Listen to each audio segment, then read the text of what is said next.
Hi, my name's Katie. I'm a certified financial planner and I help people create a life of wealth. And I also love water. And I'm here today to talk about the connection between money and water. So, as much as it can seem like money is the lifeblood of our society, if we take a step back and remember that we're humans first and foremost, we can remember our belonging on earth and therefore our need for water. And I believe that water is the essential currency of humanity because of our shared need for it. So no matter what country you live in, or your race, your culture, your job, you need water in the same way that any other human does. And not just any other human, but all species on Earth need a connection to water in some way. So, for that reason, it's the most valuable resource. And that concept got me thinking more about what else water can help us to understand. So, water is often seen as the element that can help heal people's bodies. You're often told to drink water after you receive a significant healing, whether that be from a traditional doctor or maybe more of a homeopathic or a shaman or energy worker. You're often told to drink lots of water. And maybe you wonder why that is. Well, water has the ability to take on a crystallized form based on the energy and intention you put on it. So what that means is water has a neutrality. However, if you impose an intention upon it, it then can transform. This is super interesting when you consider that our bodies are almost entirely made up of water as well. If you count the water at the cellular level of the body, almost 99% of the makeup of the body is water. So isn't that really interesting if you consider manifestation and setting intentions for your state of being or your life, how it can make sense, because we're literally changing the form of the structure within our body by doing that. So the neutrality of water is so powerful, and I think this is really interesting as you relate it to money. Mostly because money has a lot of connotations and many people have different relationships with money.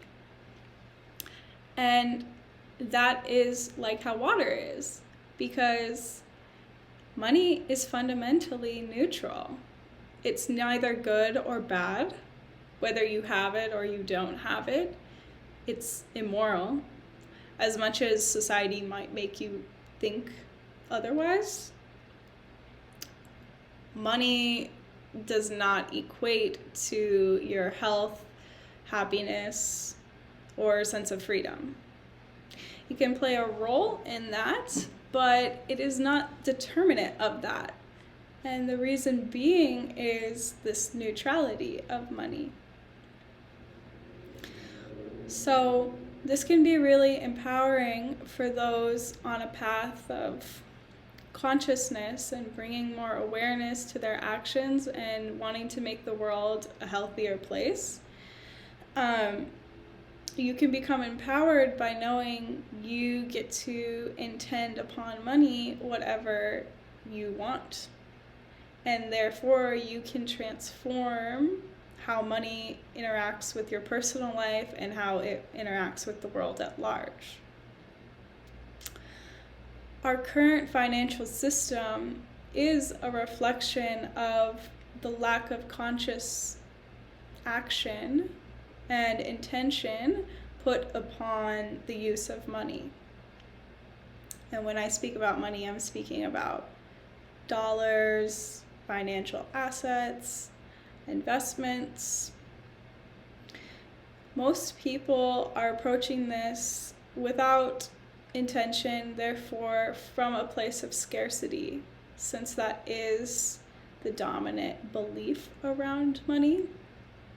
This has been passed down through generations, and it's very visceral because many people have had experiences where they haven't had enough money, and it can be very real, where it leads to starvation or bankruptcy or something that can be extremely fearful in terms of money.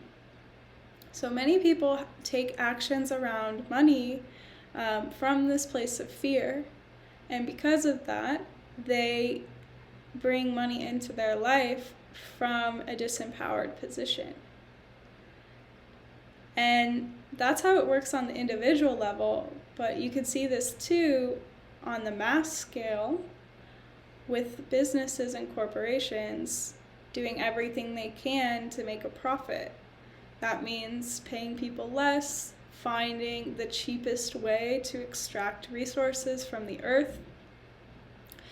And societally, it presents itself with lots of problems, such as depression and anxiety from people being overworked. Climate change, in large part, is due to very extractive techniques to take from the planet. And then also this illusion that if you have more money, you will be happy, leads to people to be consuming items at a higher rate, or taking jobs that aren't aligned with their passion because they just want the money that they need to buy the things that they think will make them happy. It's very detrimental, this cycle on the planet, and that's why it's being reflected in our water system. So if water is the most essential currency, you would think we would live our lives in alignment with stewarding clean water on Earth. But that's not the case. There are very few places on this planet where you can go to the source of water, a river, stream, lake, spring, and drink that water without getting sick. And I thought that was so striking, how we have innovated and created so much incredible technologies, and we've arrived at this modern society, yet we can't survive without the technologies. And for that reason, I think that focusing on cleaning the waters of the earth will naturally lead to a more harmonious existence, happier people, and more people being wealthy. So, the natural water system works in a cycle. So what I mean by this is there's a water cycle where water falls from the sky, from rain, or in the form of vapor. It collects on lands, through gardens, trees, or in watersheds. It then flows and supports the beings around the ecosystem, and then flows potentially into oceans, where it gets evaporated again into the sky to create rain, and the cycle persists. This natural water cycle doesn't require any instigation if the inputs are correctly in the place that they need to be. What I mean by that is if the land and the ecosystem is in harmonious balance, this cycle will work very well on its own. If at various points within the cycle things are out of balance, then that cycle won't work as abundantly as it could. So this is where our current financial system is at. I think many of you are aware with one or more ways in which the capitalist system does not serve you or other people. That's because fundamentally it is not in alignment with living in Earth's natural rhythms.